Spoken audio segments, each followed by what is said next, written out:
Greetings, loyal subjects. Today we visit a secret, hidden medieval priory. This is the place where the white nuns of St Augustine called home. A place where the white nuns could never leave. Join me and find out what secrets lie inside.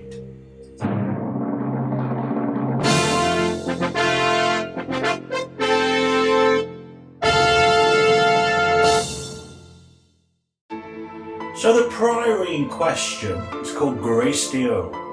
It was founded sometime between 1235 and 1241. Now I say it's a secret priory because genuinely it is very difficult to find. Unlike many of these sites, many of the religious houses that were dissolved during the dissolution of the monasteries, as this one was, it isn't managed by any of the major organisations like the National Trust or English Heritage.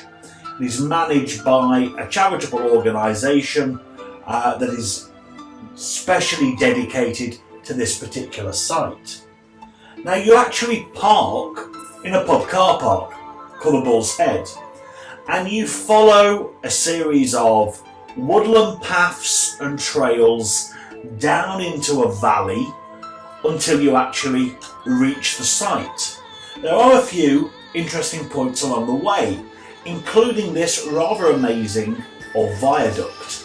You can actually walk up there along that ridge. It does make for a fascinating walk down to the site. I wouldn't say it was particularly long, probably around 1/4 of a mile in length. We did actually, myself and the current Catherine, we did actually go wrong once or twice. It isn't particularly well signposted, but effectively all trails lead to the same route. The trail we took would not be suitable for prams, pushchairs, wheelchairs, etc. However, there is a wheelchair accessible route. This is one area where it's particularly easy to get lost. To me, it seemed obvious that we go straight on here. However, that wasn't actually the case. The current Catherine managed to point me in the correct direction, and it was actually down this particular path. Here.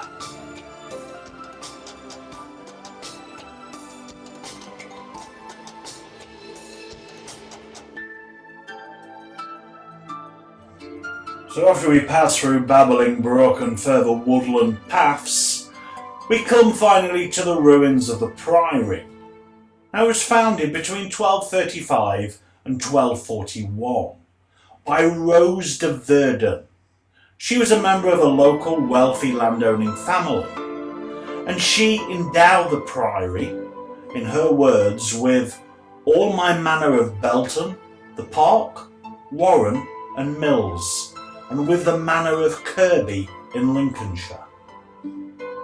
In the original charter of the priory, which was confirmed by the Bishop of Lincoln in 1241, the actual priory is described as, wait for this, the Church of the Holy Trinity of the Grace of God at Belton, dedicated to God and St Mary.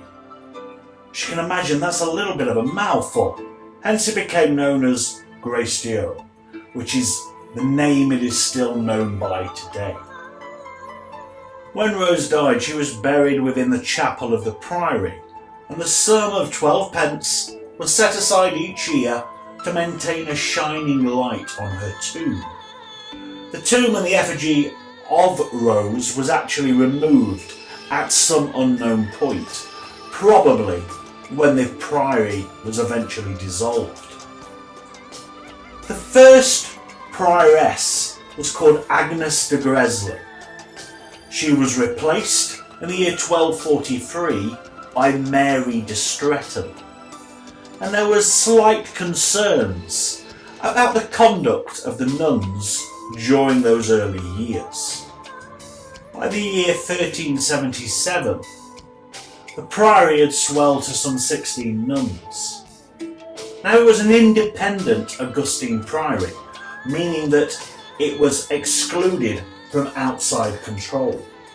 The nuns themselves call themselves the White Nuns of St Augustine, and as soon as they were enrolled into the order, they were now no longer allowed to leave the Priory precinct.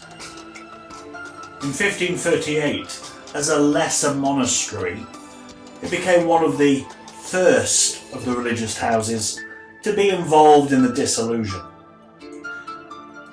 It was thought that the Priory may have to be surrendered as early as 1536. However, it survived for 2 more years.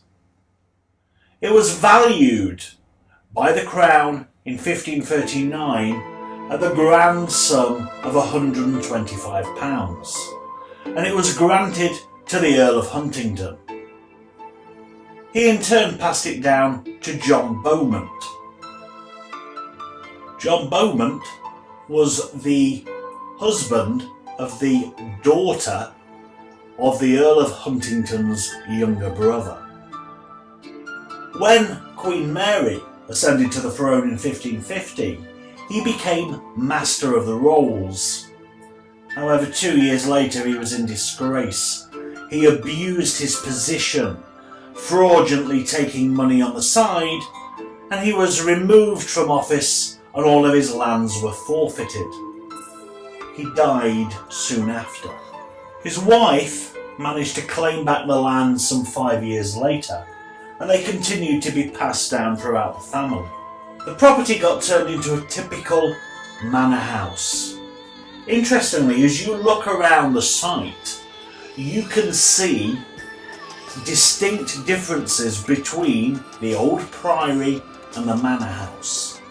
Essentially, the walls are all the medieval priory, but within those you can see the chimney stacks and fireplaces.